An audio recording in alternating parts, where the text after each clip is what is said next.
भी कर सकते हैं।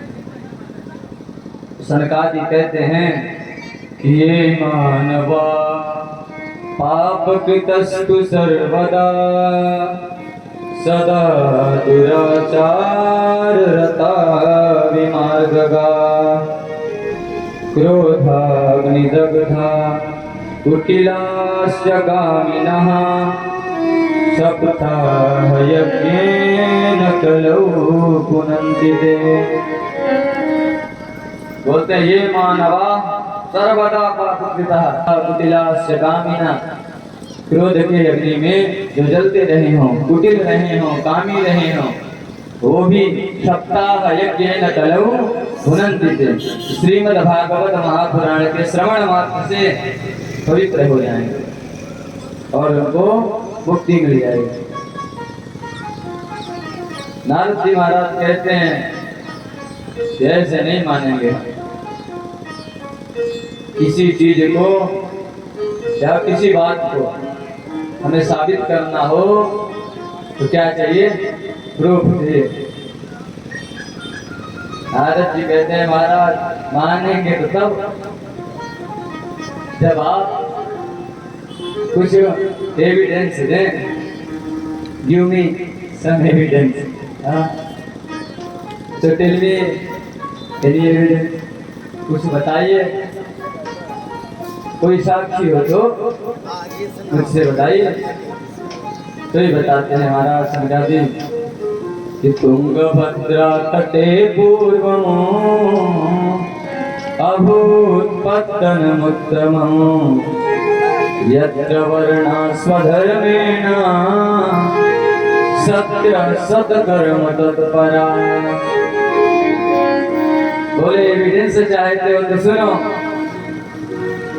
कि तुंगभद्रा तटे पूर्वम् अभूत्पत्तनमुत्तमम् यत्र वर्णा स्वधर्मेण सत्य सत्कर्म तत्परा।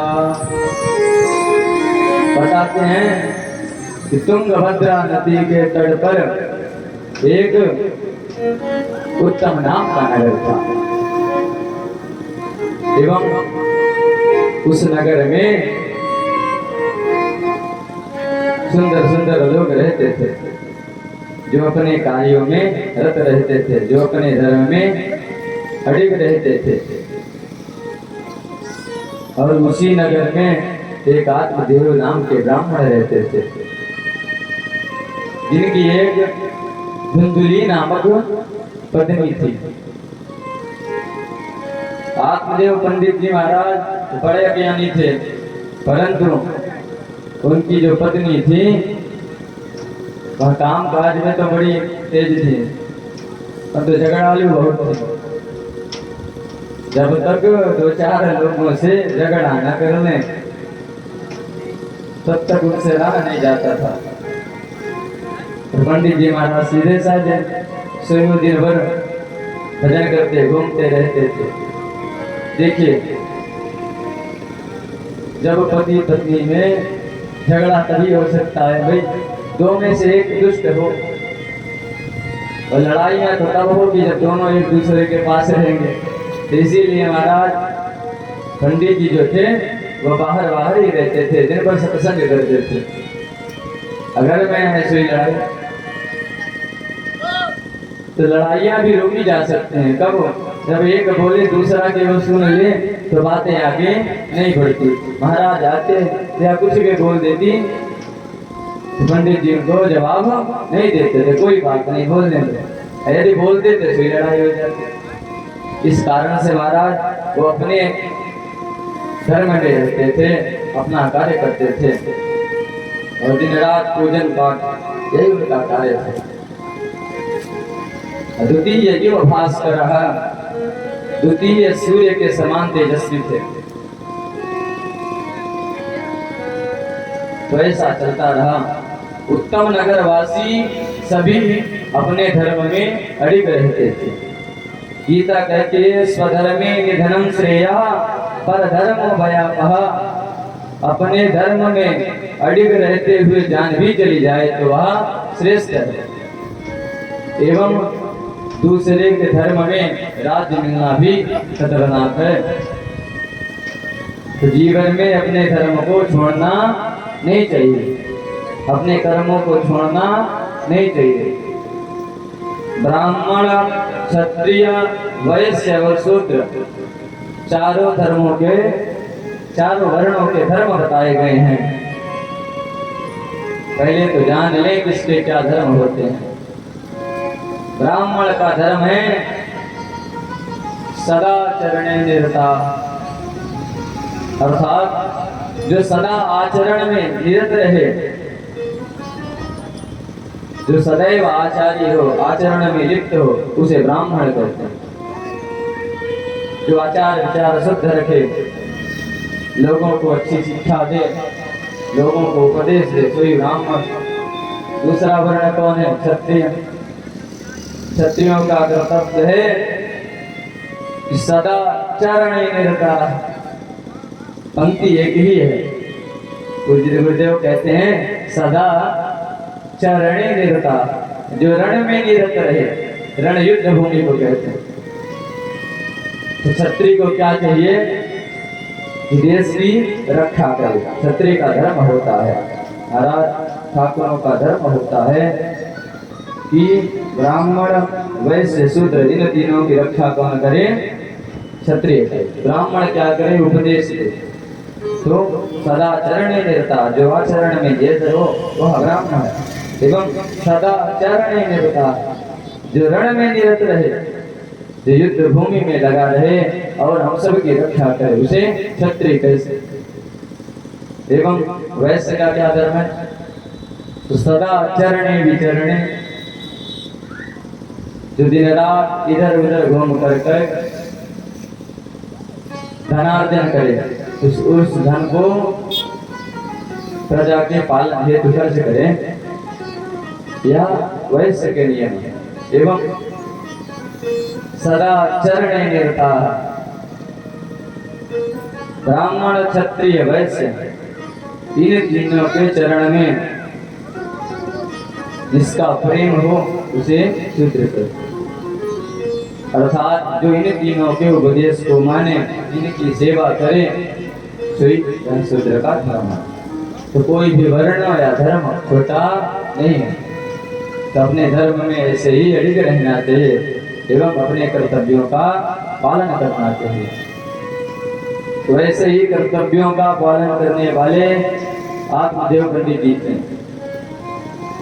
दोनों दंपतियों की गाड़ी बड़ी अच्छी चलते थे, बड़े प्रेम से जीवन चलता था। परंतु एक बात का दुख था कि न पुत्रो न विवाह पुत्री ततश्चिंता पूरा विषम, सब कुछ था परंतु ना तो कोई पुत्र था और ना ही कोई पुत्री थी। आत्मदेव जी महाराज तो महान विद्वान थे, अधुंधरी तो झगड़ालू, ईर्ष्यालु। सर्वप्रथम तो हम यह जान ले आत्मदेव कहते किसे हैं? आत्मनः दिव्यति प्रकाशयति यह सा आत्मदेव, जो अपने आत्मज्ञान के द्वारा लोगों को प्रकाशित करे, संसार को प्रकाशित करे, संसार को उपदेश दे, तो ये आत्मदेव। धुंधली किसे कहते हैं? धुंधुम अज्ञानम लीयते यसा धुंधली, जो दिन रात अज्ञान में लिप्त रहे, जिसको कुछ ज्ञान ना हो। और अज्ञानी व्यक्ति दुखी होगा भी और दुखी करेगा भी। तो धुंधुम अज्ञानम लीयते यसा धुंधली, इसीलिए ज्ञान का होना अत्यंत आवश्यक है। अब एक दिन क्या हुआ, एक दास जो दुखात गृहं त्यक्त्वा वनं गतः, पुत्र ना होने के शोक से ब्राह्मण देवता जो है वह वन को चले गए। गृहं त्यक्त्वा वनं गतः, घर को छोड़कर वन को चले गए। वन में गए तो अवस्था तो वृद्ध हो चुकी थी। तो चलते रहे, सोचते रहे, रोते रहे। और कुछ दूर जाकर के महाराज जर्जर अवस्था होने के कारण अचेत होकर भूमि में गिर पड़े। अब इस अचेत ब्राह्मण के ऊपर एक यति एक संत जी की दृष्टि पड़ी। अब संत जी ने सोचा कि कोई ब्राह्मण है, भजन करने के लिए आया होगा जंगल में, इतना ज्यादा भजन किया, इतना पूजन पाठ किया, इतना ज्यादा त्यागी व्यक्ति है, बिना कुछ खाए पिए भजन पूजन कर रहा होगा, इस कारण से यहाँ अचेत हो गया। तो ब्राह्मण ने कमंडल से जल निकाला, सन्यासी जी ने जल निकाला और उस ब्राह्मण के ऊपर जो है छिड़का। तो ब्राह्मण खड़े हो गए। ब्राह्मण ने संत जी को प्रणाम किया। संत जी बोले, भाई कौन हो तुम? तो ब्राह्मण ने अपना परिचय दिया कि मेरा नाम आत्मदेव है और महाराज मेरे पास सब कुछ है, पर मैं एक बात से बड़ा दुखी रहता हूँ कि मेरे कोई ना तो पुत्र है ना ही पुत्री है। हे ब्राह्मण देवता, मैं जानता हूँ यदि ब्राह्मण कह दे तो बात कभी झूठी नहीं होती, संत कह दे, संत आशीर्वाद दे दे तो बातें कट नहीं सकती। भगवान स्वीकारते हैं कि मोर वचन चाहे पड़ जाए फीका, संत वचन पत्थर की रेखा। संत के वचनों को भगवान पत्थर की रीख कहते हैं, जो मिटने वाली नहीं। तो ऐसा सोचते हुए उस ब्राह्मण ने, आत्मदेव पंडित जी ने यदि मुनि से कहा कि महाराज आपके आशीर्वाद से तो क्या नहीं मिल सकता। अभी उन महात्मा जी ने समझाया कि भाई तुम पुत्र प्राप्त करके क्या करोगे? पुत्र होने से भला कोई सुखी होता है? ब्राह्मण बोला, महाराज मुझे पुत्र का ज्ञान नहीं, अभी तुम पुत्र दीजिए, ज्ञान तो मेरे पास भी है। और आप क्या जाने बच्चों की किलकारियां, बच्चे होने का खुश, बच्चे होने का सुख आप क्या जाने महाराज? आप तो जंगलों में वास करने वाले, भगवत भजन पूजन करने वाले हैं, घर में रहे सो ही पता चले पुत्र क्या होता है।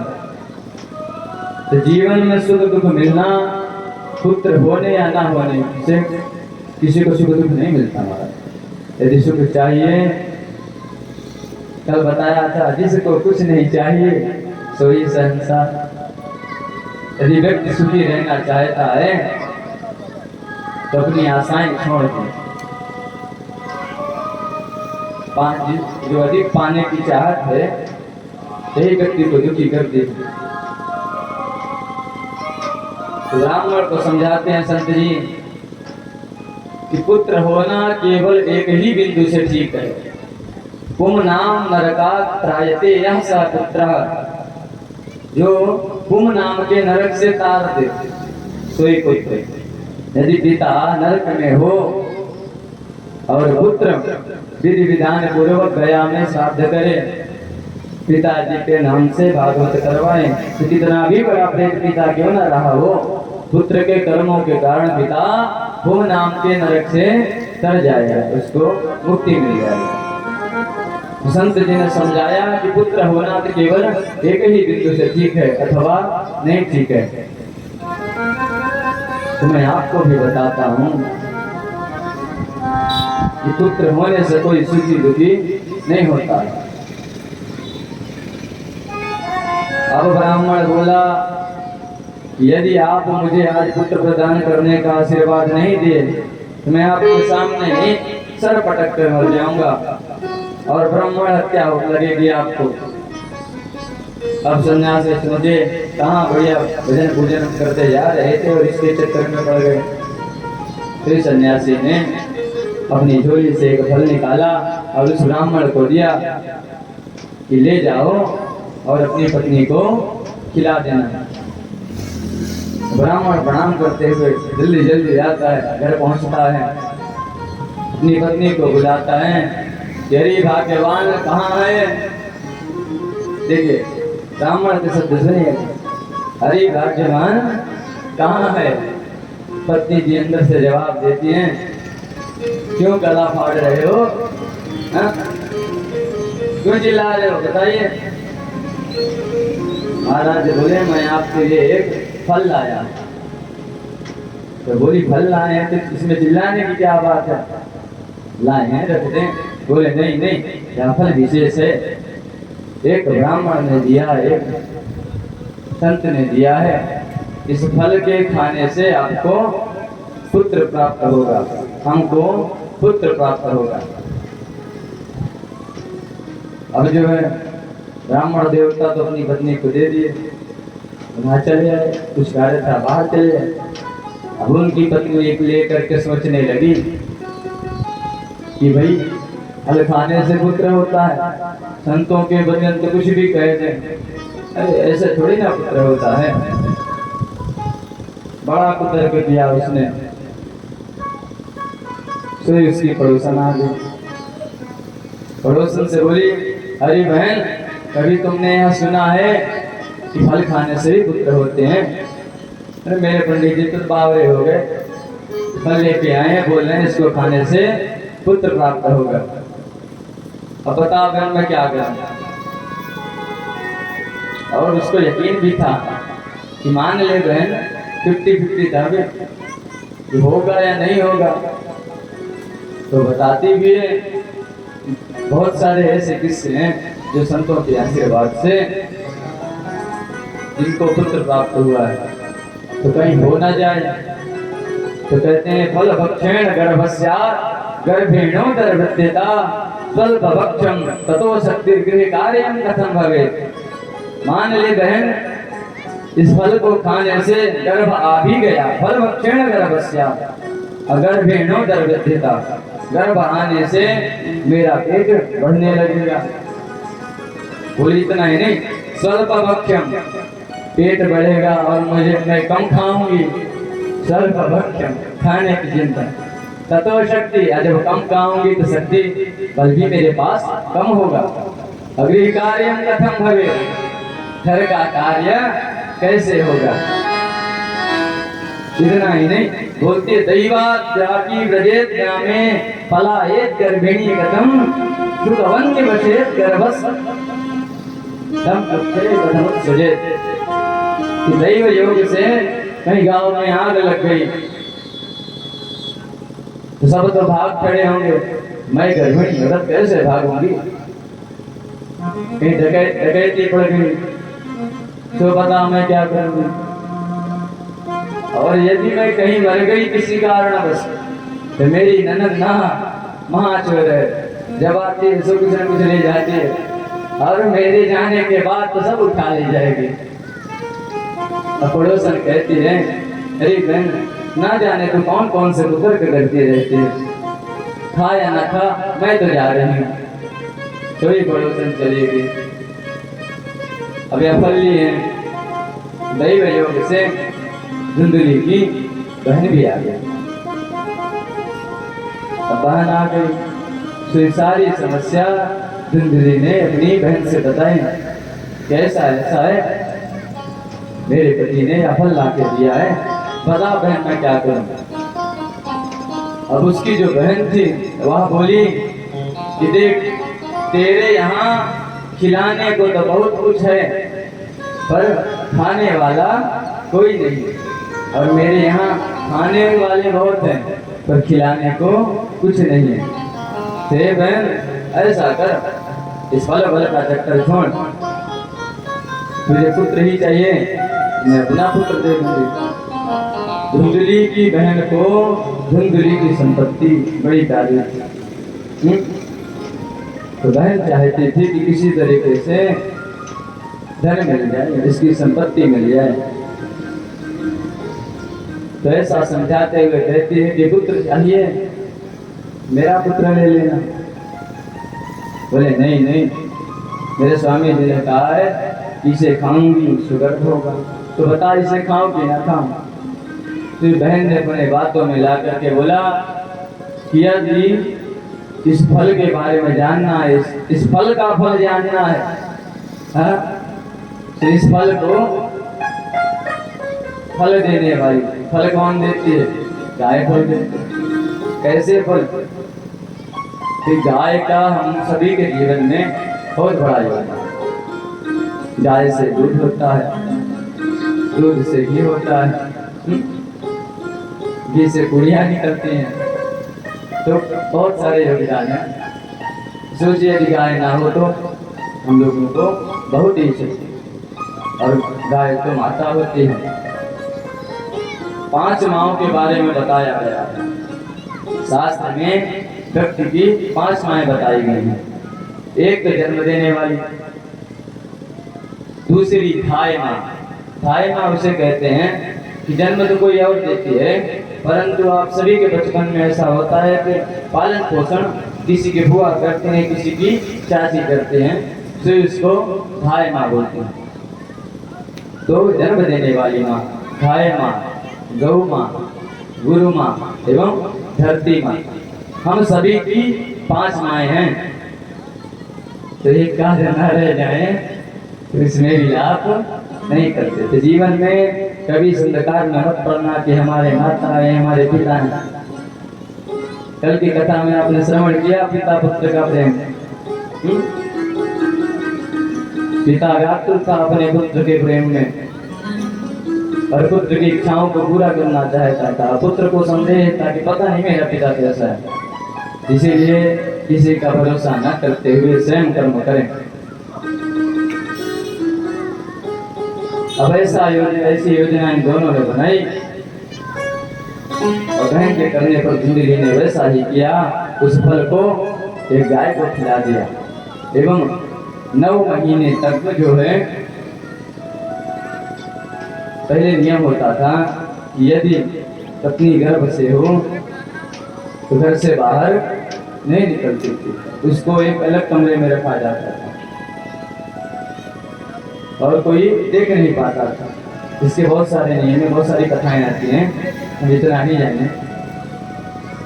तो किसी तरीके से लुका छिपा करके ब्राह्मण देवता को बातों में ला करके धुंधली साबित करती रही कि उसके उदर में बालक है, संतान है।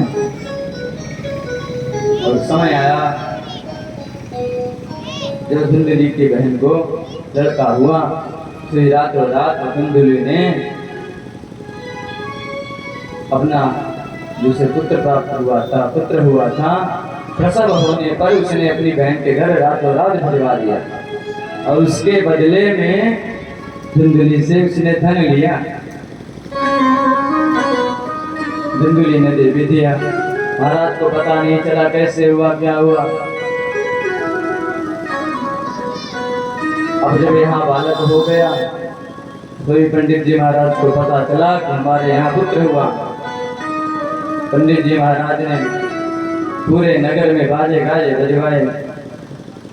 एक तो बड़े दिनों बाद पुत्र हुआ था, लोग बड़े ताने मारते थे। इनके यहाँ केवल पुत्र ही नहीं, न तो पुत्र पुत्री थी, साथ में गाय रखी थी, वो भी बांधी थी। तुलसी का पौधा लगाते थे, वह भी सूख जाता है। कभी भी हमें यह जानना हो कि पितृ दोष है अथवा नहीं, वंश दोष है अथवा नहीं, तो तुलसी का पौधा लगा कर देखना, हरा भरा रहेगा, तो समझना संतान होंगी। यदि कुछ भी समस्याएं आती हैं तो तुलसी मुरझा जाए। हमारे यहाँ तुलसी मुरझाने को बहुत बड़ा अपशगुन मानते। तुलसी माँ का पूजन करना चाहिए। और हमारे वैष्णव संप्रदाय में तो तुलसी माँ की विशेष आराधना बताई गई। क्यों? क्योंकि तुलसी मैया जो है शालिग्राम भगवान की पत्नी है, और शक्ति का पूजन करेंगे तभी तो देवता प्रसन्न होंगे। भाई देवता क्यों महान है? क्योंकि उनके पास शक्ति है। तो देवताओं की शक्ति कौन है? भगवान कृष्ण की शक्ति राधा, भगवान राम की शक्ति सीता माँ, हम जब शक्ति की उपासना करेंगे तो देवता पुष्ट होंगे, जब देवता पुष्ट होंगे तो हमें पुष्ट करेंगे। तो ऐसा रहा। जैसे ही पंडित जी को पता चला उनके पुत्र हुआ तो खूब गाजे बाजे बजवाए, बड़ी खुशियां मनाई गई। अब नाम संस्कार हुआ। नाम संस्कार हुआ तो ब्राह्मणों ने इस पुत्र का नाम रखा धुंधुकारी। अब ब्राह्मण तो नहीं रखे थे, रखी थी उनकी माँ जी थी, उनका नाम धुंधुकारी था। और समय आने पर उस गाय के भी सुंदर सा बच्चा होगा जिसका नाम गोकर्ण पड़ा। गोकर्ण नाम इसलिए पड़ा कि जो कान थे वो गाय के समान थे। अब लोग उनको बधाई देने लगे कि भाई समय देखो, कभी तो तुम्हारे एक पुत्र नहीं था, आज तुम्हारे दो पुत्र हैं। तो बधाई हो, बधाई हो। बड़ी बधाइयां बनी। दोनों के नामकरण संस्कार संपन्न हुए। अब दोनों जो है कृतकाले नतौ जातौ तरुणौ तनया बुभौ गोकर्ण पंडितो ज्ञानी धुंधुकारी महाखला। समय आने पर जैसे ही समय बीता दोनों ने ख्याति प्राप्त की। ख्यातियां भी दो प्रकार की होती, एक विख्यात एक कुख्यात। विख्यात कौन हुए? गोकर्ण पंडितो ज्ञानी धुंधुकारी महाखला। एक जब नगर से निकलते थे तो लोग कहते थे भाई आत्मदेव जी का लड़का है। उनसे तो प्राप्त पिता को बड़ी खुशी मिलती थी। परंतु जब धुंधुकारी निकलता था तो किसी छोटे छोटे बच्चों को कुएं में ढकेल देता था, अभक्ष भोजन करता था, मनमाना करता था, मनमाना आचरण करता था। सत्य शौच दया दान इनसे कुछ भी मतलब नहीं था। तो ऐसा आचरण रहा धुंधुकारी का।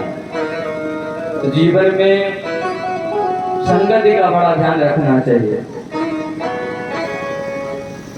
संगत से गुण आत है, असंगत से गुण जाए।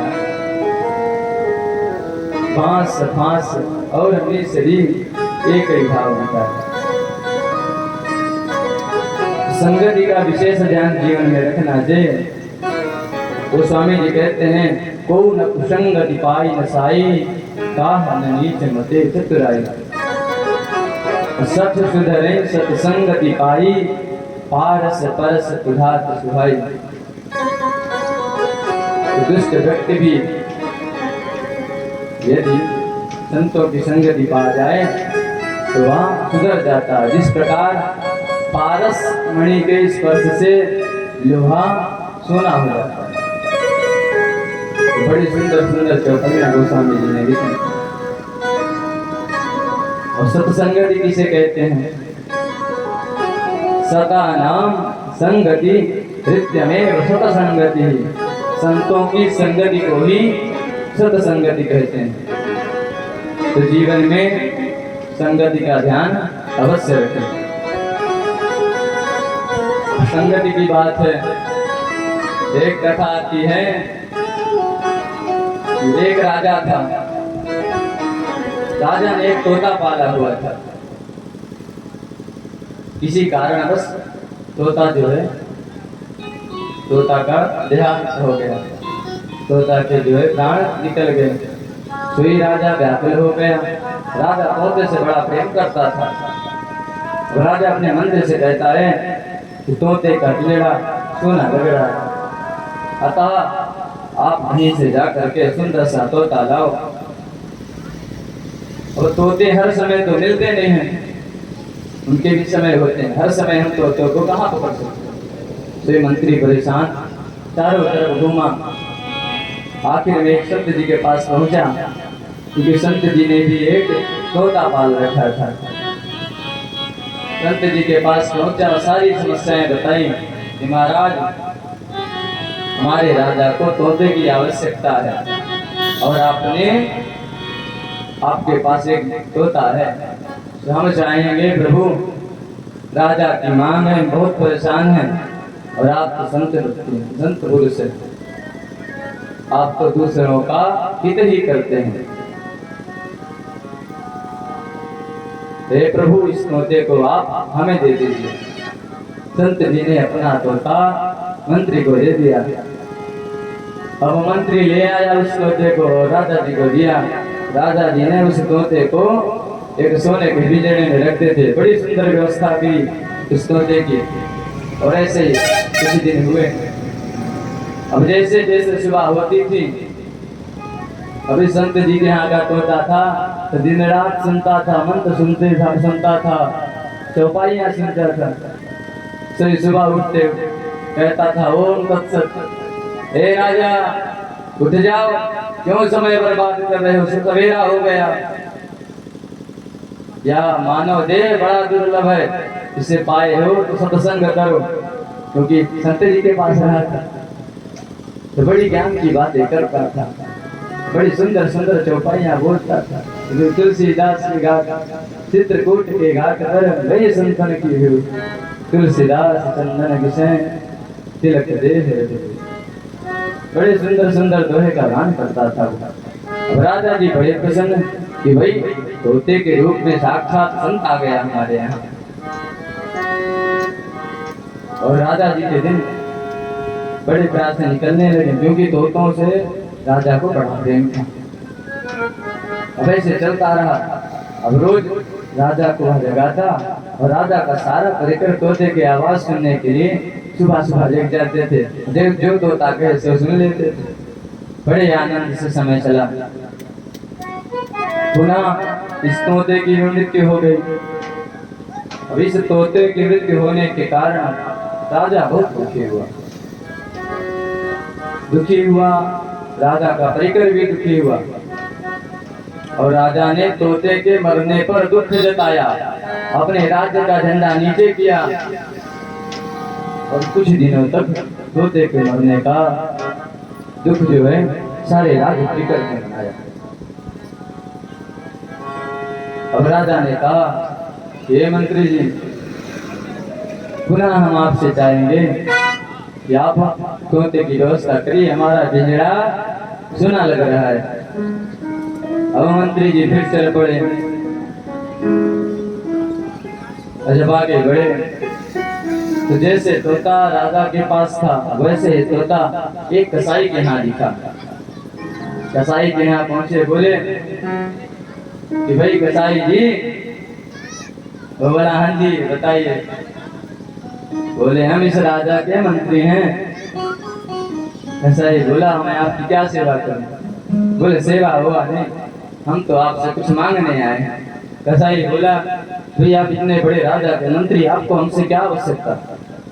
बोले वैसे तो हमें आपसे कुछ नहीं चाहिए, और आपने जो है तोता पाल रखा है, हमें इसे तोते को ले जाना है, तो आप दे दीजिए हमें। हमारे राजा को तोते बड़े अच्छे लगते हैं, अतः आप इस तोते को दे दें। कसाई बोलता है, हमारी इच्छा नहीं, इच्छा से क्या, आपके राजा जी हैं और आप उनके मंत्री हो, हम देंगे तब भी आप ले लोगे और नहीं देंगे तब भी आप ले लोगे, क्योंकि आप राजा के मंत्री हो, राजा की आवश्यकता है और हम राजा के राज्य में ही रहते हैं। तो महाराज ले जाना तो आपको है ही, तो आप ले जाओ। बोले नहीं नहीं, आप ना देते तो हम ना ले जाते। कसाई बोला, नहीं मैं जानता हूँ, मेरे ना ही करने के बाद भी आप ले जाते। इसी तरीके से कसाई के तोते को मंत्री ने लेकर के राजा जी के पास आया। कसाई का तोता, पुनः राजा ने नियम बनाया, बड़ी सुंदर व्यवस्था की और सब सुबह सुबह उठ करके जैसे तोता वह था वैसे तोता यार सेम दिखते थे दोनों। दैव युग से दोनों भाई थे। तो सुबह सुबह उठे राजा, तब वह ओम तत्सत बोलता था, गीता के श्लोक बोलता था, चौपाइयाँ बोलता था। अभी से यह तोता जो था यह तो महाराज जैसे कसाई बोलता था वैसे बोला। वे कसाई के नौकर थे। तो सुबह सुबह कसाई क्या करे, तोता बोला कि उठो हरामियों, मुझे अंडे की व्यवस्था करो, नहीं डंडों से मारूंगा तुम्हें। राजा बना बैठा है। राजा ने सुना कि भाई हम इतने बड़े राजा, हमसे कहता उठ हरामी हमारे लिए अंडे ला, नहीं तो मारूंगा डंडे। और ये तो बड़ा दुष्ट है। राजा ने गुस्से में उस तोते को सर को मरोड़ कर तब वो फेंक दिया बाहर। अब देखिए तोते दोनों थे, एक संत जी के संग रहा और एक कसाई के संग। कसाई जैसे बोलता था वो वैसे बोले। फर्क दोनों में क्या है, केवल संगति का फर्क है। एक के मरने पर राजा ने दुख जताया, पूरा परिकर दुखी हुआ, और एक को राजा ने ही मार डाला। संगति का बहुत बड़ा प्रभाव। उस कसाई ने बताया था कि भाई ये दोनों एक जैसे क्यों दिखते थे। बोले एक बहेलिया ने पकड़ा था, ते दो भाई थे, दो पकड़ा था, तो एक संत जी को दे दिया था, एक मुझे दे दिया था। इस कारण से दोनों एक जैसे दिखते थे, अब सगे भाई थे। तो देखिए संगति और कुसंगति का प्रभाव है। एक सुखी रहता था, एक दुखी रहता था। कसाई के यहाँ रहने वाला दुखी ही तो रहेगा, संत जी के यहाँ रहने वाला राम राम बोलेगा, उसका अगला जन्म भी सार्थक हो जाएगा। तो जीवन में संतों का संग करें। बिन सत्संग विवेक न हो। कल की कथा में आपने श्रवण किया था, नारद जी महाराज कहते हैं कि भाग्योदयेन बहुजन्म समर्जितेन सत्संगमं चलते पुरुषो यथा। कि महाराज जब जन्म जन्मांतर के पुण्य उदय होते हैं, यदि जन्मांतरे पुण्यम भवेत तदा सत्संगति लभेत। जब जन्मांतर के पुण्य उदय होते हैं तब संगति मिलती है, संतों का संग मिलता है। असंतों के संग मिलने से हम सब खुशी हो जाते हैं, सुखी हो जाते हैं। और संत हर हाल में खुश रहना हमें सिखाते हैं। तो संतों का संग करें और खुशी रहें। लोग गायन करते हैं कि हर हाल में खुश रहना, हर हाल में खुश रहना, संतों से सीख जाए। हर हाल में खुश रहना, हर हाल में खुश रहना, संतों से सीख जाए। हर हाल में खुश रहना, संतों से सीख जाए। हर हाल में खुश रहना, हर हाल में खुश रहना, संतों से सीख जाए। हर हाल में खुश रहना।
दुख में हंसना रोना, हर काम कायरों का सुख दुख में हंसना रोना, हाँ सुख दुख में हंसना रोना, हाँ सुख दुख में हंसना रोना, हर काम कायरों का दोनों में मुस्कुराना, दोनों में मुस्कुराना, संतों से सीख जाए हर हाल में खुश रहना, हर हाल में खुश रहना, संतों से सीख जाए हर हाल में खुश रहना।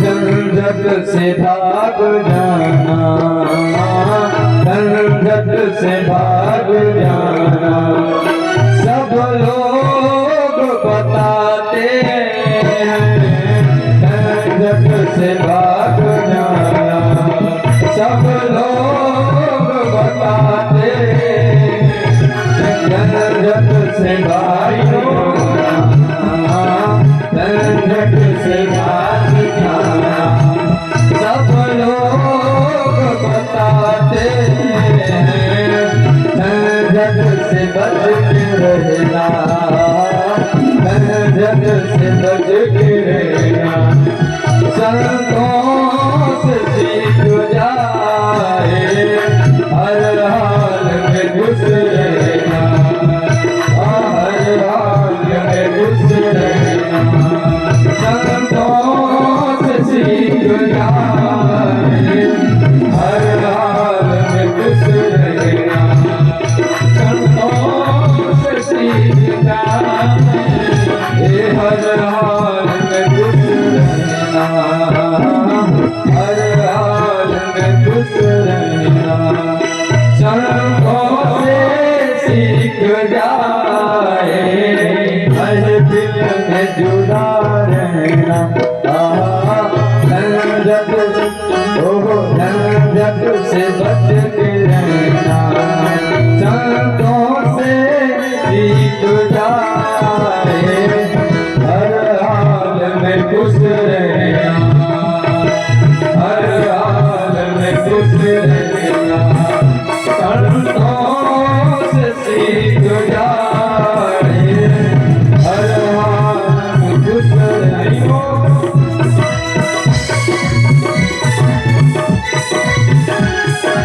मरने के बाद मुक्ति, मरने के बाद मुक्ति, सब लोग बताते हैं मरने के बाद मुक्ति, मरने के बाद मुक्ति, हर लोग बताते हर जीते जी मुक्त रहना, जीते जी मुक्त रहना, संतों से सीख जाए हर हाल में खुश रहना, हर हाल में खुश रहना, संतों से सीख जाए हर हाल में खुश रहना, संतों से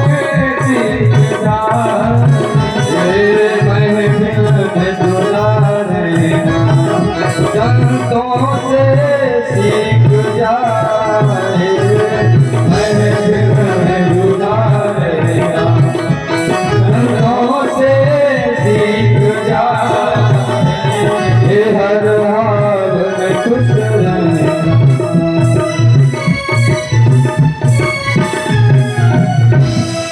हर हाल में खुश ना संतों से सीख जाए।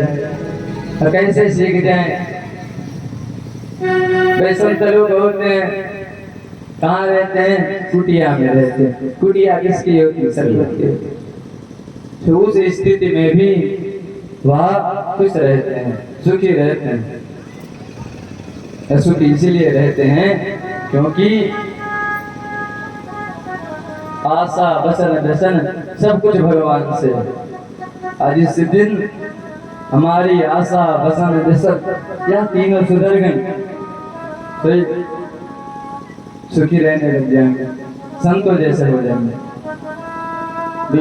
विरक्त किसे कहते हैं?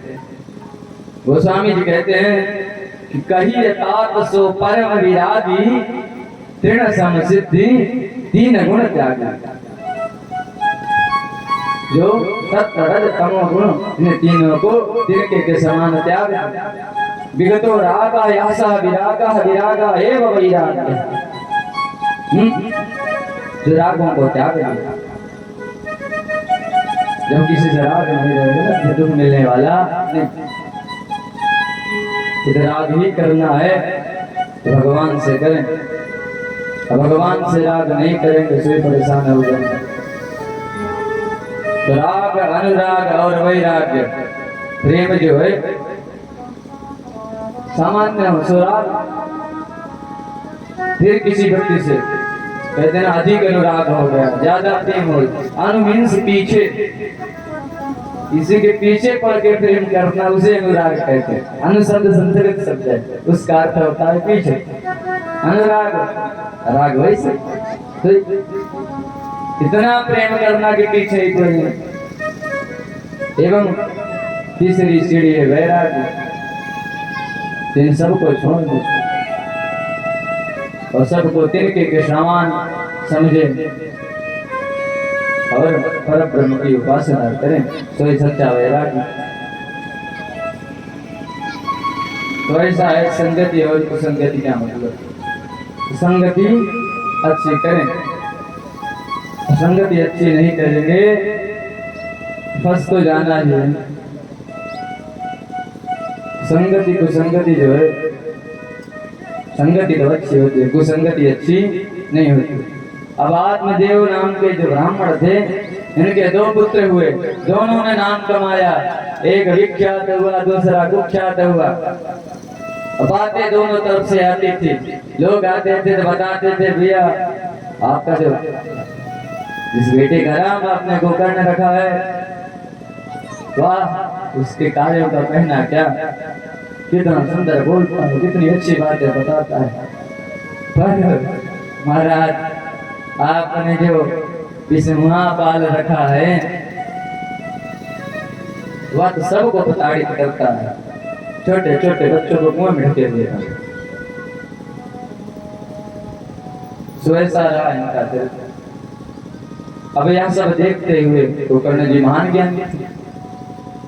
गोकर्ण जी तो पहले ही जंगलों में चले गए। बचा कौन कौन? जिसको पुत्र चाहिए, दोनों लोगों को पुत्र चाहिए था, तो पुत्र प्रेम में व्याकुल थे। अब पुत्र प्रेम इनको मिलने वाला था। पहले धंधुकारी बड़े प्रेम से अपनी माता से सब कुछ मांग लेता था। माताएं भी बच्चों को अधिक प्रेम करते हैं, सुई दे देती थी। और देना भी तब तक रहेगा जब तक घर में रहेगा, जब घर ही में समाप्त हो जाएगा तो माताएं क्या देंगी। ऐसा रहा, धीरे धीरे सब जुआ खेलता, मदिरा पाने करता, सभी में चला जा रहा था। तो धुंधली भी सोची इतना धन कहाँ ले जाता है। इसने कहा घर में धन नहीं है। जैसे कहा कि घर में धन नहीं है तो पितरी ऊपर दे देना जननी ताड़िता वसम कवित्तम तिष्ठति ब्रूहि अनिश्चयलतयाम से।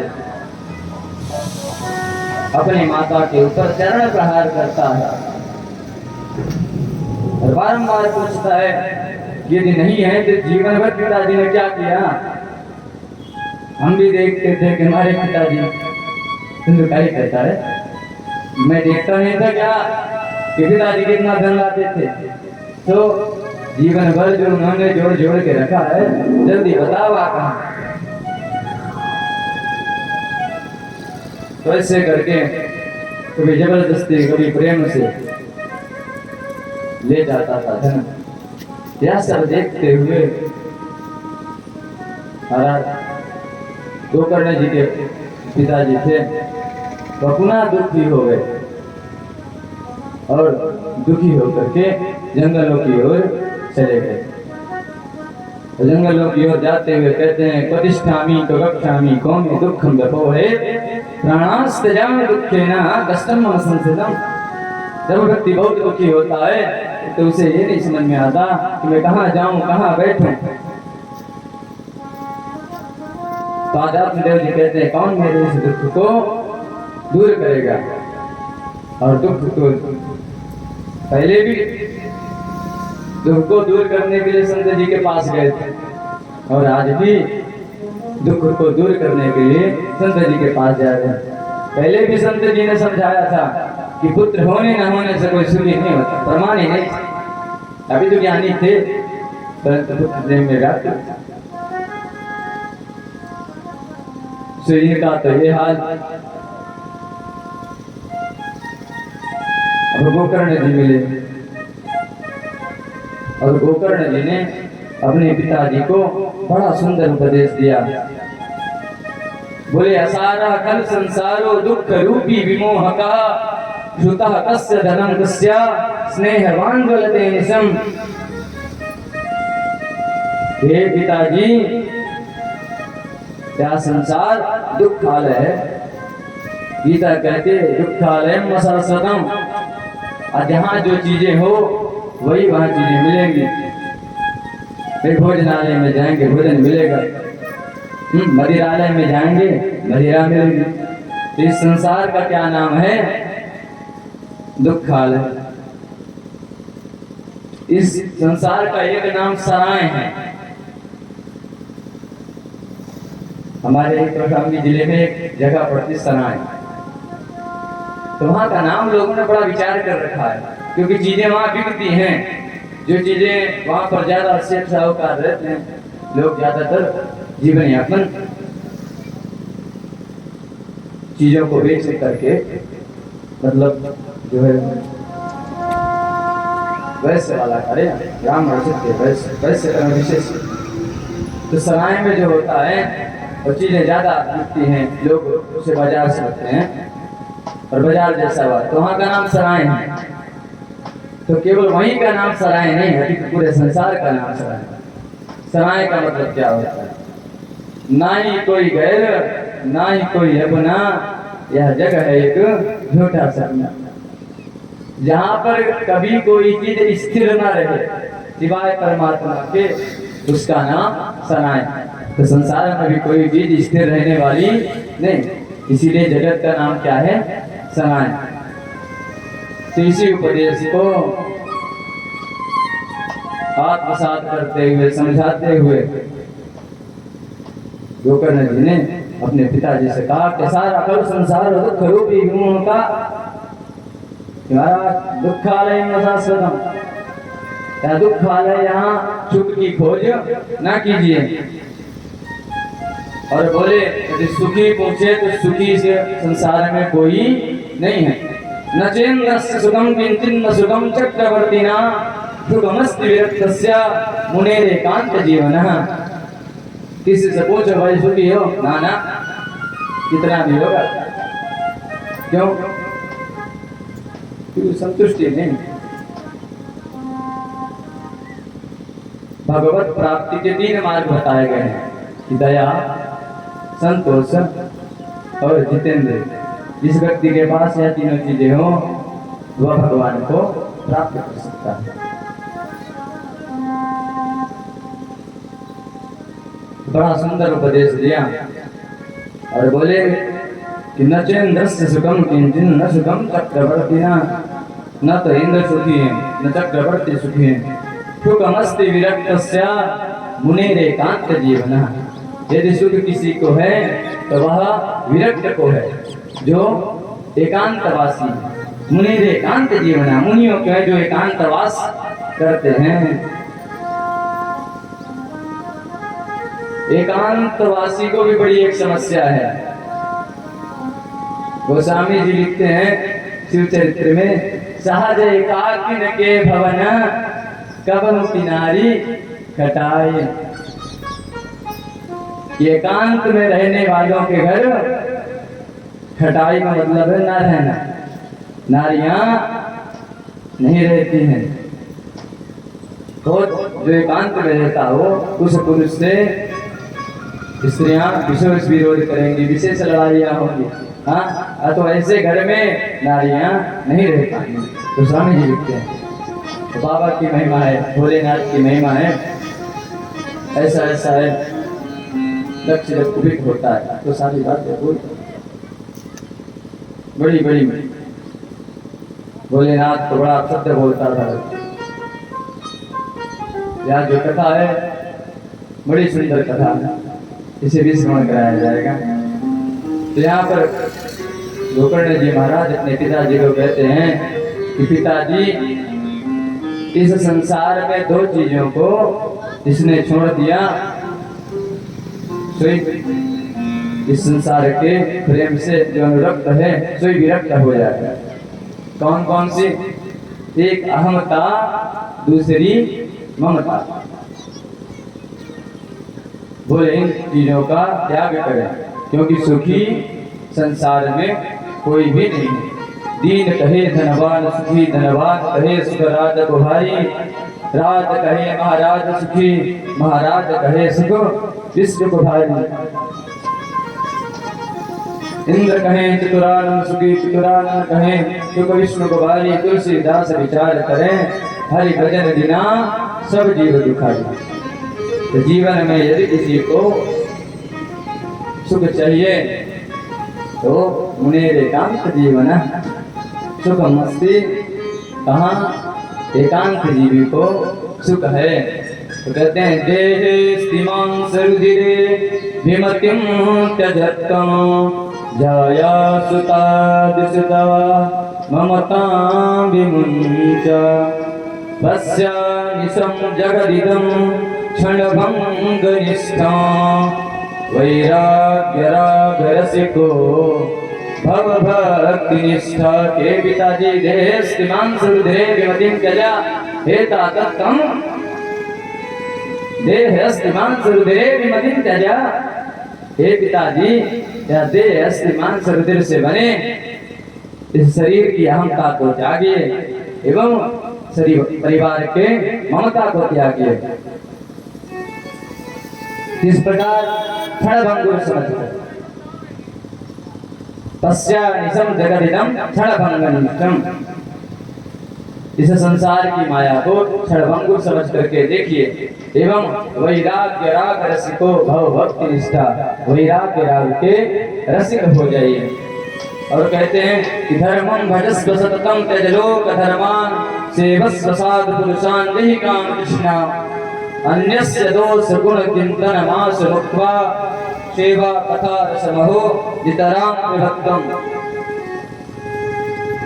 बोलते हैं धर्मं भजस्व, धर्म को भजो, धर्मं भजस्व सततम त्यज लोक धर्मान। परम धर्म को भजो और लोक धर्म को त्यागो। त्यज लोक धर्मान, सेवस्व साधु पुरुषान् जय काम कृष्ण। एवं साधु पुरुषों की सेवा करो। अन्यस्य दोष गुण चिंतन मास मुक्त्वा, सेवा कथा रसमहो नितराम विभक्तम। ना तो किसी के दोष देखो, ना ही किसी के गुण देखो। अब लोग प्रश्न करते हैं कि भाई दोष ना देखना तो ठीक बता रहे हैं, गुण काहे ना देखें? तो गोकर्ण जी महाराज कहते हैं दोष देखोगे तो घृणा उत्पन्न होगी। और बहुत कोई गुणवान हो तो हम लोग उससे ईर्ष्या करने लगते हैं। सही बात है ना? ये भागवत में लिखा है, ना तो दोष देखिए ना ही गुण देखिए। बस साधु पुरुषान, पुनः यहाँ कहा गया कि साधु पुरुषों की सेवा करिए। बड़ा सुंदर उपदेश दिया और आत्मदेव पंडित जी ने अपने पुत्र की बात सुन करके एवं एकाद भागवत के एकादश स्कंद का पाठ करते हुए अपने शरीर भगवान में तल्लीन करते। उधर माताओं को ज्यादा प्रेम होता है अपने पुत्रों से मातृ प्रेम अभी देखना और बाकी रह गया था। दिन रात प्रताड़ित करे। अरे बहुत परेशान हो गई तो धुंधली भी एक दिन रात्रि में जो है जा करके अंधकूप में गिर गए। अंधकूप उसे कहते हैं, जंगलों में कहीं कहीं कुएं होते हैं तो किसी चीजों से ढके होते हैं, क्योंकि उसमें जो है जल नहीं रह जाता, तो उसे अंधकूप कहते हैं। अंधकूप यह संसार भी है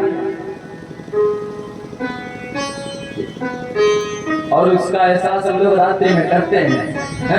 दिन में सूर्य जी की कृपा है, नहीं तो बताइए यहाँ अंधेरा ही कर रहे हैं। कभी कभी जब सूर्य भगवान नहीं निकलते हैं तो ओस पड़ी रहती है, सामने कुछ दिखता है नहीं दिखता ना, इसी प्रकार से ढके हुए कुएं में कुछ दिखता नहीं। और जब बहुत प्रताड़ित किया तो माता जी गई और कुएं में गिर गई। गिरने के कारण उनका प्राणांत हो गया। अब धुंधुकारी घर में अकेले तो मनमाना आचरण करे। शास्त्रकार कहते हैं कि रूप यौवन संपत्ति प्रभुत्वम अभिविवेकतः एकैकमप्यः अनर्थयम् किमुम यत्र चतुष्टयम्। यदि व्यक्ति के पास स्वरूप, युवावस्था, संपत्ति और प्रभुता, रूप यौवन संपत्ति प्रभुत्व अभिविवेकतः एकैकमप्यः अनर्थयम् किमुम यत्र चतुष्टयम्। जहाँ यह चारों चीजें हों, रूप यौवन संपत्ति और प्रभुता, तो वहाँ अनर्थ होने का संदेह है। पर जिसके पास चारों चीजें हों तो उसका तो कहना ही क्या। तो आज धुंधुकारी के पास चारों चीजें थी, दिखता भी अच्छा था, युवा तो था ही, संपत्ति भी पिताजी की थी और प्रभुता किस बात की थी? प्रभुता में नाम कमाना, बड़ा प्रभुत्व चल रहा है। प्रभुता भी इसकी अलग अलग चीजों में थी, बच्चों को कुएं में ढकेलने की, उल्टी सीधे चीजें सिखाने की। तो धुंधुकारी मनमाना आचरण करने लगा और एक दिन तो यह अपने यहाँ ला करके जो है 5 वैश्याओं को लाया और 5 वैश्याओं को ला करके घर में रख लिया। अब उन्हीं के साथ रत हो गया, रहने लगा। जब रहने लगा कुछ दिन ऐसे चला। अब कुछ दिन बाद जो है यह एक राजा के यहाँ इसने चोरी की। बहुत सारा धन लेकर के आया, वैश्याओं को दिया। वैश्याओं ने सोचा इतना धन चुरा कर लाया है तो राजा इसके पीछे अपने सेनापतियों को भेजे होंगे, ये पकड़ा जाएगा, धन पकड़ी जाएंगी। तो वैश्याओं ने सोचा क्यों ना आज रात में इसे ठिकाने लगा दिया जाए। जब कोई ठिकाना भूल जाए तो उसे ठिकाने लगाना चाहिए। तो ठिकाना तो भूला पहले से था, तो ठिकाने में ठीक से वही लगाएगा जो पहले से ठीक हो। वैश्याओं का तो धर्म ठीक था, जो करती थी वह उतने में ही थी और इसका धर्म वही ब्राह्मण का लड़का था। तो इसका ठीक नहीं था, इसका ठिकाना ठीक नहीं था। तो इसका ठिकाना ठीक करने के लिए इसे वैश्याओं ने एक योजना के तहत रात्रि में इसे लिटा करके एक चारपाई में और 4 वैश्याओं ने एक हाथ एक पैर करके बांध दिया। और उसके बाद महाराज आग का दहकता हुआ एक लकड़ी का वो इसके मुख में डाल दिया। पहले डब्बू को गला दबा के मारने का प्रयास किया, नहीं मारा। सुई आग का दहकता हुआ पिंड था, सुई उसके मुख में डाल दिया, उसका प्राणांत। बड़ी दर्दनाक मौत हुई। इधर धुंधुकारी का प्राणांत हो गया।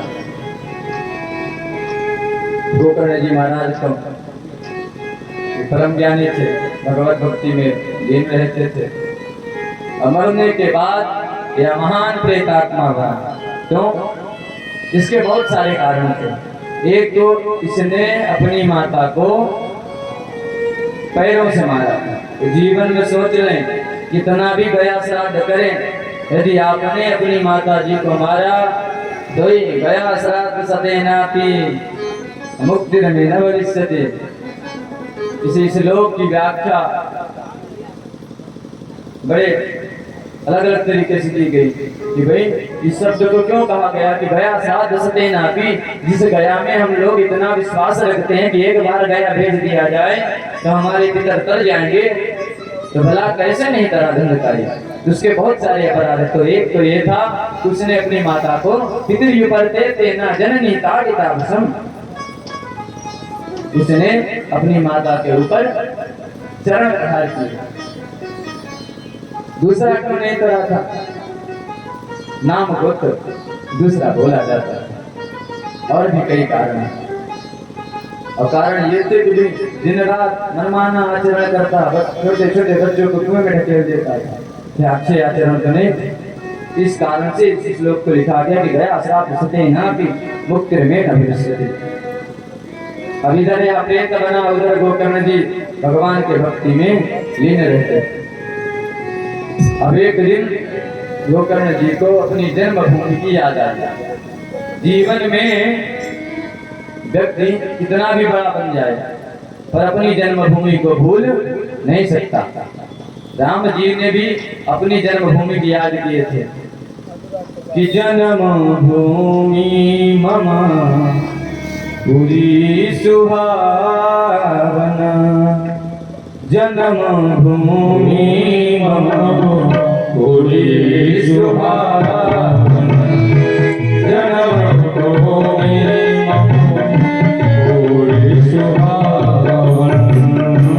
उत्तर दिशि बह सरजू पावन, उत्तर दिशि बह सरजू पावन, जन्मभूमि मम पुरी सुहावना, जन्मभूमि मम पुरी सुहावना।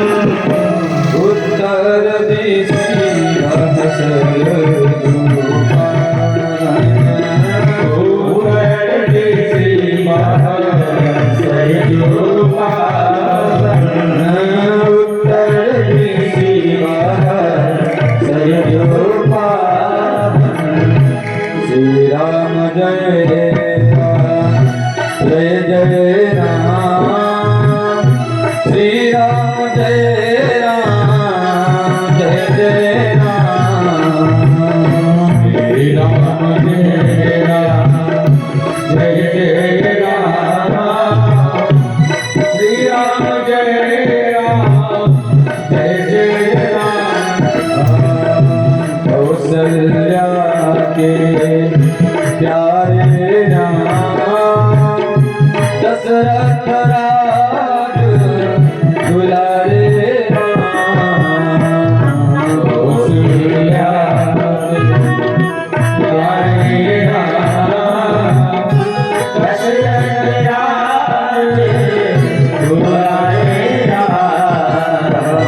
श्री राम जय राम, जय जय राम, श्री राम जय राम, जय जय राम, श्री राम जय राम, जय जय राम, श्री राम जय राम, जय जय राम, श्री राम जय राम, जय जय राम।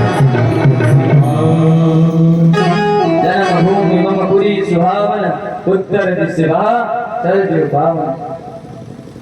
जब भगवान श्री राम ने रावण से युद्ध जीता, लंका पर विजय प्राप्त की, देवताओं ने भगवान राम से पूछा कि क्यों जी राम जी राम जी बोले हाँ देवता जी बोलो। बोले अब तो आप नहीं जाओगे इसे छोड़कर। राम जी बोले क्यों नहीं जाएंगे? बोले यहाँ तो सोने की लंका है और सोने की लंका में राज करना कौन नहीं चाहेगा? जिसका राज्य सोने का हो बताइए उसमें राज कौन नहीं करना चाहेगा? तब तो आपने रावण के सोने की लंका में विजय प्राप्त कर ली, तब तो आप अयोध्या वापस नहीं जाएंगे। तो भगवान श्री राम बड़ा सुंदर जवाब देते हैं, यद्यपि स्वर्णमयी लंका नामे लक्ष्मण रोचते जननी जन्मभूमिश्च स्वर्गादपि गरीयसी। यद्यपि स्वर्णमयी लंका नामे लक्ष्मण रोचते जननी जन्मभूमिश्च स्वर्गादपि गरीयसी।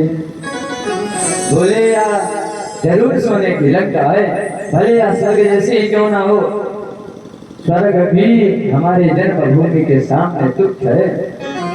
जन्मभूमि मम पुरी स्वाहा भगवान उत्तर दिशा भाषा जो पावन अयोध्या के उत्तर दिशा में मां शरीर का पावन किनारा।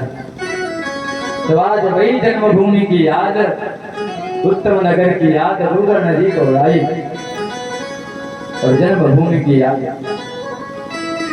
देखिए विरक्त व्यक्ति भी, हमने आपको 5 माताओं के बारे में बताया। जन्म देने वाली माँ, भाई माँ, गौ माता, पृथ्वी माता, गुरु माता, धरती माँ तो बताया। धरती माँ से बड़ा और जो धरती हमें प्रेम करें। भाई हम परिवार में इतने लोग होते हैं पर कुछ लोग प्रेम अधिक करते हैं, कुछ लोग कम करते हैं। जन्म धरती इतनी बड़ी है सारे धरती से प्रेम करते हैं, क्यों अपने ही पूरी क्यों गए? क्योंकि उस धरती में हमें ज्यादा प्रेम मिला। तो जहाँ ज्यादा प्रेम मिलता है व्यक्ति वहीं जाता है।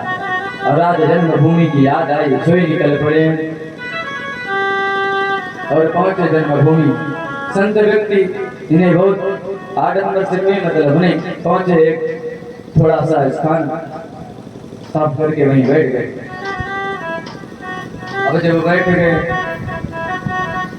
रात्रि में आए थे, बैठ करके भगवान का भजन करने लगे। अब कोई पूछे कि रात्रि में आए भजन कर रहे हैं, गीता कहती है या निशा सर्वभूतानां तस्याम जागृति संयमी। जिस रात्रि में सारी दुनिया सोती है संयमी पुरुष भजन करते हैं।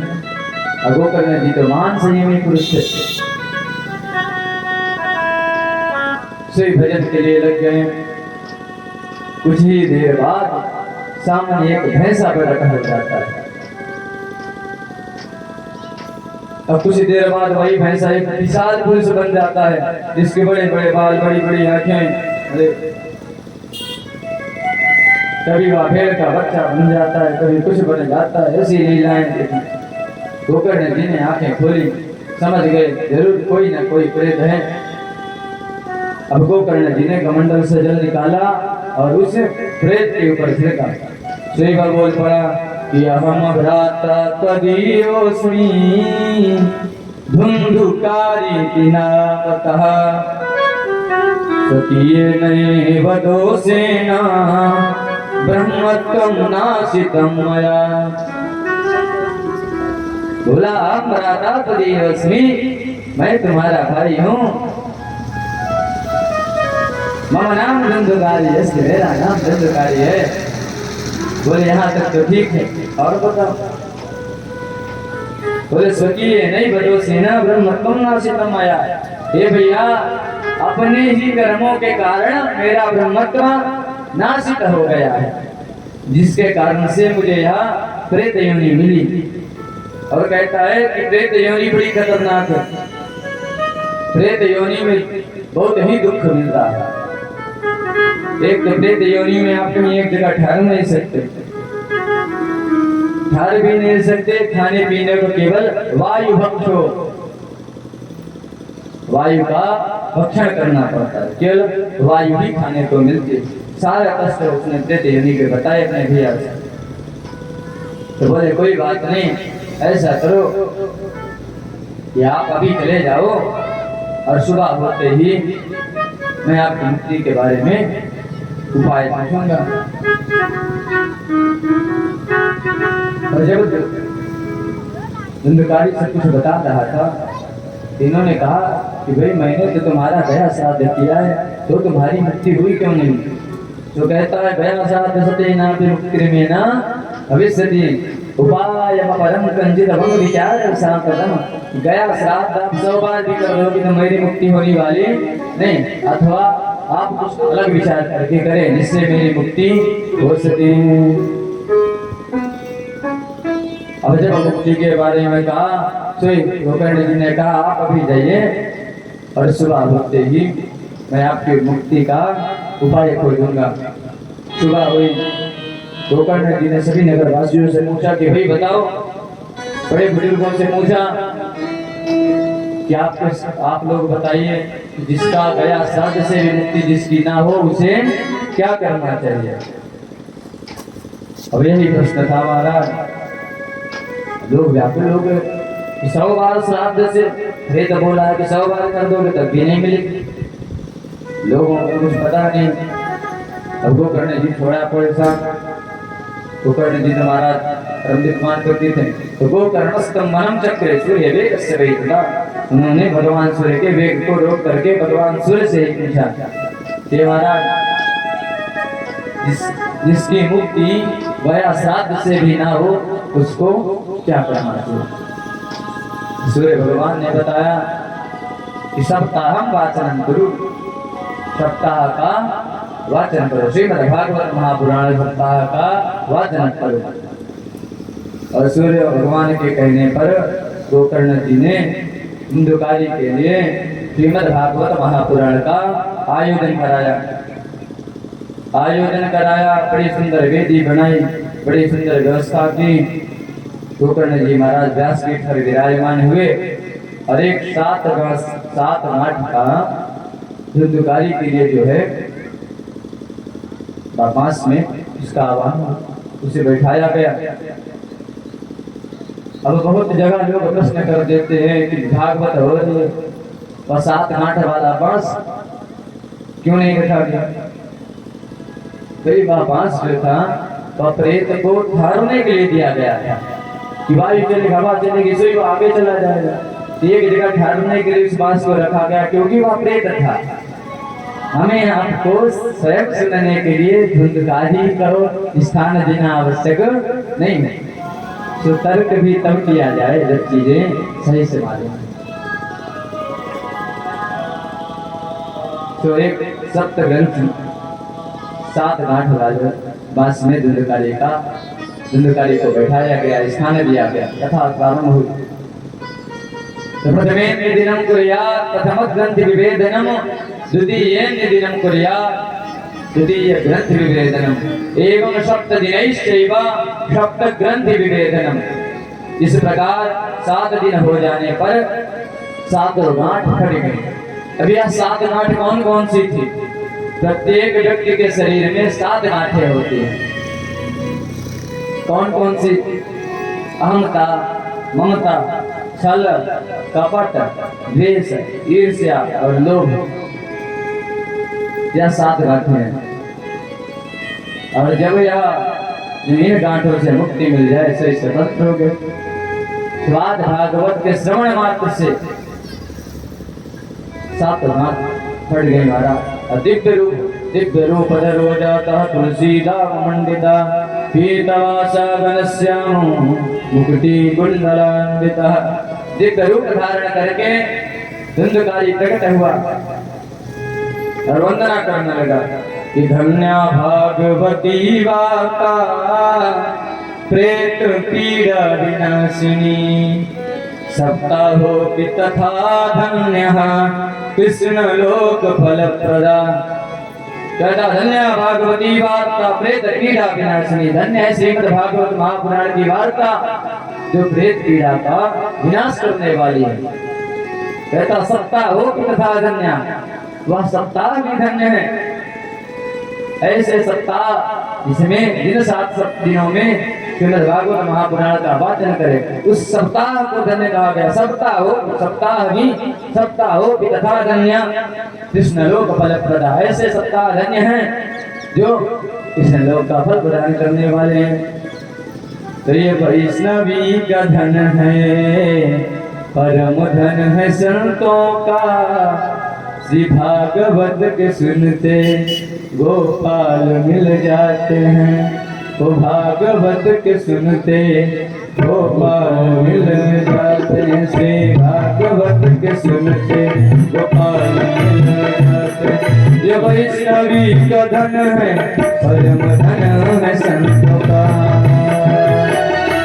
श्री भागवत के सुनते गोपाल मिल जाते हैं। श्री भागवत को सुन के गोपाल मिल जाते हैं। श्री भागवत को सुनते गोपाल मिल जाते हैं। श्री भागवत को सुन के गोपाल मिल जाते हैं। गोपाल मिल जाते हैं। गोपाल मिल जाते हैं। गोपाल मिल जाते हैं।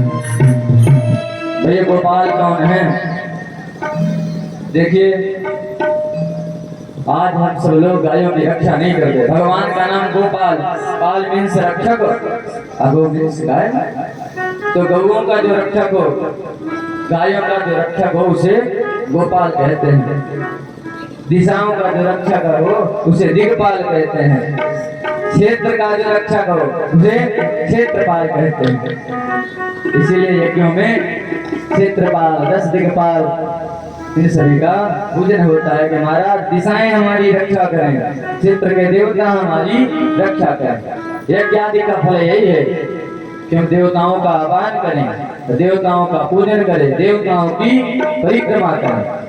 यज्ञ में सभी 33 करोड़ देवी देवताओं का आह्वान होता है और उन्हीं देवताओं को शक्ति के लिए हम लोग उनके मंत्रों का जाप करते हैं, उनके मंत्रों का पाठ करते हैं, जिससे देवता पुष्ट होते हैं। तो जब देवता पुष्ट होते हैं तो हमें पुष्ट करते हैं। देवता किसे कहते हैं? ददाति देवता, जो हमें चीजें दे सोई देवता। तो हम कुछ भी प्राप्त करते हैं तो हमें कौन देता है? हम लोग हमेशा कुछ मिलने के बाद कहते हैं कि भगवान ने दिया है? तो ददाति देवता, जो हमें दे उसे देवता कहते हैं।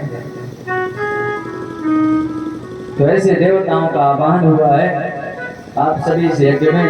आप सभी का बड़ा सुंदर सहयोग है और आप सभी के सहयोग से ही यह सुंदर सा यज्ञ यहाँ कराया जा रहा है, जिसकी अध्यक्षता से पूज्य महाराज से कर रहे हैं। तो ऐसा ही यज्ञ अनेक जगह पुनः आगे यज्ञ है। लगातार यह सत्र इस कोरोना महामारी में तो विशेष तौर से यज्ञ हुई और विशेष इसीलिए किए गए कि सुख शांति मिले, लोगों को सुख शांति मिले, दुख दूर हो, कष्टों का निवारण हो।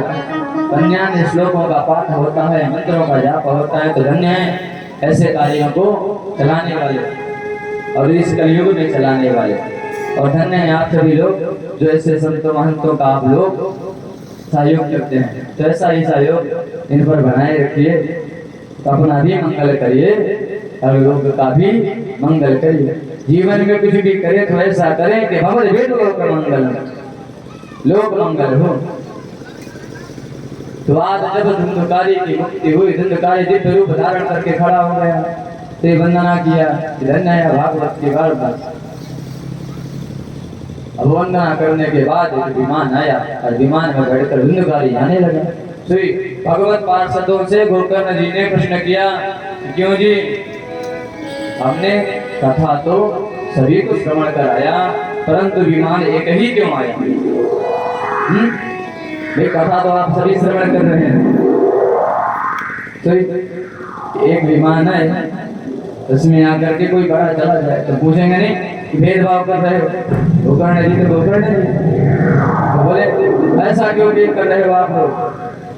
उस समय खुशी इस बात की नहीं थी कि इसकी मुक्ति होगी, बल्कि इस बात का तर्क था कि भाई सुना तो सबने पर विमान एक ही क्यों आया? तो भगवत पार्षद जवाब देते हैं कि श्रवणस्य विवेदेना फल वेदोक्त संस्थिता श्रवणम तु कृतम सर्वैर न तथा मननम कृतम। तो कथा को श्रवण तो सभी ने किया परंतु मनन किसी ने नहीं किया। तो जीवन में जब भी कथाओं को सुने तो आनंद के लिए न सुने, चलेंगे नाचेंगे गाएंगे आनंद, ऐसा नहीं। एक यजमान जी से प्रश्न किया गया कि महाराज, यजमान जी ने कथा का आयोजन कराया, एक देवी जी आई थी कथा करने। तो यजमान जी से एक आचार्य जी ने कहा कि कथा का संपूर्ण फल चाहते हो तो स्त्रियों को व्यासपीठ पर नहीं बैठाना चाहिए, और आप ऐसा करवा रहे। बोले नहीं नहीं, हमें कौन सा फल चाहिए है? हमने तो आनंद लेना। 7 दिन ये लोग आए हैं, ये बजाएंगे, हम नाचेंगे, आनंद लेंगे। तो ऐसे लोगों का कहाँ मंगल होने वाला है? जीवन में कुछ भी चीजें करें, लक्ष्य अच्छा होना चाहिए। भागवत का आयोजन करने के बाद कह रहे हैं हमने तो सोचा था रामायण कराते थे, तो इस बार भागवत करा लिए। इसलिए करा लिए कि भाई वो लोग भी यही करते हैं, बजाते हैं गाते हैं, उसका भी हमें समझ में नहीं आता, इसको भी ऐसे कर लिए तो इसका भी नहीं समझ में आ रहा, जो आ रहा है उसे समझना नहीं चाहते। तो कभी भी बुरे लक्ष्य के साथ कथाओं का श्रवण न करें। जो नियम बताए गए हैं उन्हीं के नियम के तहत कथाओं का श्रवण करें। हमारा माताओं से कोई विरोध नहीं, हमारा स्त्रियों से कोई विरोध नहीं। स्त्रियों से विरोध करके जाएंगे कहाँ? हम भी किसी माता के पुत्र हैं। लेकिन आपने कभी नहीं श्रवण किया होगा कि माता पार्वती कथा कह रही है, भोलेनाथ श्रवण कर रहे हैं। वे जगत माता थी तो उन्होंने तो कथा नहीं सुनी। ऐसा है, जो नियम है उस नियम को बनाए रखे, नहीं तो फिर कहीं से कुछ मिलने वाला नहीं। यदि ऐसा होता तो भाई अनुष्ठान ब्राह्मण नहीं, माताएं कर रहे होते। इसलिए किसी भी चीजों का बुरा ना मानते हुए एक कंपटीशन सही चीजों में होना चाहिए, ऐसे नहीं। तो आजकल बातें चलती है कि देश की लड़कियां लड़कों से आगे, तो बातें सब ठीक है, आप सब पहले से श्रेष्ठ थी, परंतु वैसे कंपटीशन नहीं जहाँ मर्यादाओं का उल्लंघन हो, यहाँ से चीजें और बिगड़ गए। तो बताइए ऐसे कंपटीशन जीतने से क्या मतलब? हम सब की माताएं बहनें, हम सब चाहते हैं सब अच्छा बढ़े, परंतु ऐसा न करें कि स्वयं का भी नाश होगा, यजमान जो बना रहा है उसका भी वही होना है। तो उससे पूछा गया भाई तुमने क्यों भागवत कथा करवाई? वो भी स्त्री जन, वो कहता है महाराज ये आए हैं हमें अच्छा लगेगा, अच्छा लगेगा, 7 दिन गाएंगे बजाएंगे। हम भी स्त्री इधर उधर पैसे खर्च करते, सोचे क्यों ना भागवत करा कर ये भी आनंद लिया जाए। तो ऐसे आनंद लेने के लिए कथाएं नहीं होती। तो जीवन में अच्छे लक्ष्य से कार्य करना चाहिए, और अच्छे लक्ष्य से यहाँ पर नंदकारी ने सुंदर सी कथा का श्रवण किया तो उसकी मुक्ति हो गई। अगले बार विमान जाने के बाद गोकर्ण जी महाराज ने श्रावण के महीने में पुनः श्रीमद् भागवत महापुराण का वाचन करवाया। श्रावण महीने के विषय में कहा जाता है कि श्रावणे श्रवणम फलम, श्रावण के महीने में भागवत महापुराण श्रवण करने का विशेष फल है। वैसे यह कथा हमेशा फलदायी है। गुरुजनों के बारे में कहा जाता है कि भाई चिंतामणि तो ज्यादा से ज्यादा, पहले दिन सुनाया था कि चिंतामणि लोक सुखम प्रयच्छति, चिंतामणि तो लोक के सुख को प्रदान कर सकती है। कल्पवृक्ष सुरद्रुः स्वर्ग संपदम प्रयच्छति, कल्पवृक्ष जो होता है वह स्वर्ग की संपदा, स्वर्ग की सुखों को दे सकता है, परंतु यदि सदगुरु चाहे ले, ज्ञानी चाहे ले, तो संसार का सब कुछ प्रदान कर सकता है। तो आज गोकर्ण जी ने सुंदर सा आयोजन कराया, और आयोजन करने के बाद कथा प्रारंभ हुई। कथा सभी ने श्रवण किया। इस बार जितने श्रोता उतने विमान। अयोध्या वासिनः पूर्वम यथा रामेण संगता तथा कृष्णेन तेनीता गोलोकम योगी दुर्लभम। जिस प्रकार सभी अयोध्यावासी, सभी अवधवासी, अवध नाम क्यों है अयोध्या का? अवध अकार शब्द का निषेधात्मक अर्थ में प्रवेश। निषेधात्मक अर्थ में प्रयोग किया जाता है। अवध, जहाँ कभी वध न हुआ हो तो ये अयोध्या अवध। अब अवध से अयोध्या इसलिए हुई, अब तो खूब वध हो रहे हैं, हाँ? तो अवध को भी वध कर दिया इस कलयुग में। बताइए आए दिन लोग नहीं मर रहे हैं, कहाँ के लोग सुरक्षित। तो अवध इसलिए नाम था कि अयोध्या वासिना पूर्वम यथा रामायण संगता। जिस प्रकार अयोध्या वासी समय पूरा होने के बाद भगवान राम के साथ उन्होंने समय बिताया, समय के बाद वह श्री राम जी के साथ प्रस्थान किए, उसी प्रकार यहाँ भगवान कृष्ण के साथ सभी उत्तम नगरवासी गोकर्ण जी के साथ भगवान कृष्ण के साथ में गए। इस प्रकार इन सभी का मंगल हो। तो वैसे ये श्रीमद् भागवत महापुराण, श्रीमद् भागवतम पुराण विरतम यद वैष्णवानां धनम यस्मिन् पारमहंसमेव अमलम ज्ञानं परम गीयते। यत्र ज्ञान विराग भक्त सहितं नैष्कर्म्यमादस्कृतं तत्क्षणवत् पठन विचारं करो भक्त्या विमुच्यते नरः। अत्र श्रीमद् भागवते परमो धर्मा निरूप्यते। इस श्रीमद् भागवत महापुराण में परम धर्म का निरूपण किया गया है। परम धर्म क्या है? धर्म क्या है पहले तो याद है। तो स्वामी जी लिखते हैं पर ही सरिस धर्म नहीं भाई। तो धर्म तो ये परम धर्म है, जो परम धर्म है उसका श्रीमद् भागवत महापुराण में वर्णन किया गया है कि भागवत श्री कृष्ण भक्ता नाम चरितम यस्मिन् भागवतम भगवता इमे भागवतम। इसमें भगवान के भक्तों की कथा हो, राधा कृष्ण की कथा हो, भगवान के संबंधियों की कथा हो, वह है भागवत। तो ऐसी सुंदर कथा इसे हम सभी लोग श्रवण कर रहे हैं। तो इस प्रकार महात्मा को बताते हुए सनकादि ने नारद जी से कहा। अब यह सब जब संपूर्ण हुआ, नारद जी भरोसा हुआ, महाराज सारी बातें नारद जी तो सब जानते थे, परंतु लोक मंगल के लिए यह कथाएं हुई किस लिए? एक तो काल प्याल ग्रासा, काल रहे करके सन जाने की तुम्हारी नहीं या घर या प्रदेश।